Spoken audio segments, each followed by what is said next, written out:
So I went from segregation to integration. Like 68, they segregated everything and started mixing the schools up. You couldn't walk home from school being black. Do you hear me now? I grew up in Winter Garden, born 1960, September 29th. Parents was migrant workers. Grew up traveling the road, back and forth, picking oranges in Florida to June. From June, we'll go up north, New York, do apples. Like this time of the year, September, Labor Day coming up, we'll be ready, already in New York somewhere, working as migrant workers. So we did that for like, to maybe I was like 14, 15. Then my father, he decided he wanted to go in business as a citrus dealer. So that gave us a little freedom from being laborers in the grove. And during that time, as growing up, going to school in Ocoee, junior high, it was very racial, you know.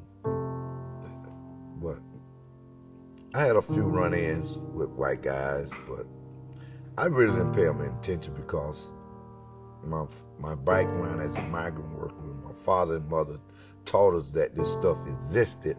By me growing up in the 60s, I could see it, but it really didn't bother me, but I knew it existed. I remember going to Mikesy Elementary School over here in Winter Garden, off of Mikesy Avenue over there. I remember when we had Drew High School, wasn't no white kids in the school. It was all black. So I went from segregation to integration.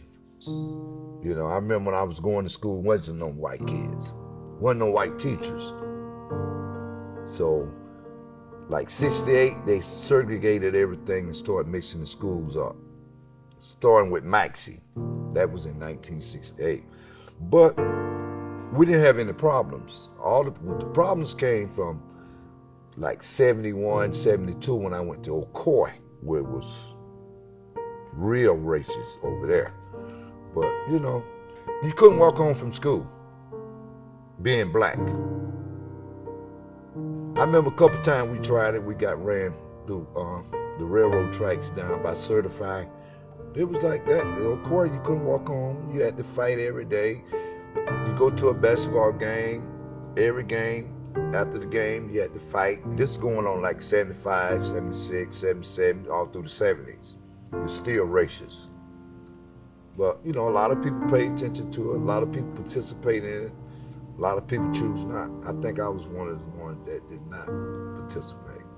If you catch some white guys in Ocoee walking, they see you, they'll do it now. But Ocoee, my sister live in Ocoee. She's been over there like 20-some years. And she tells me about this and that. The cops still follow her home and all this and that, you know. But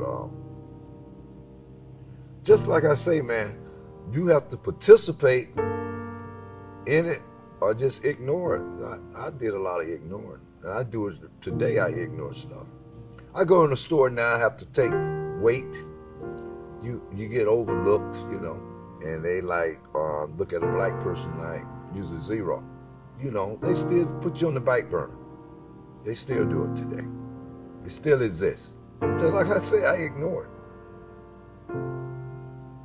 I ignore it, it don't bother me.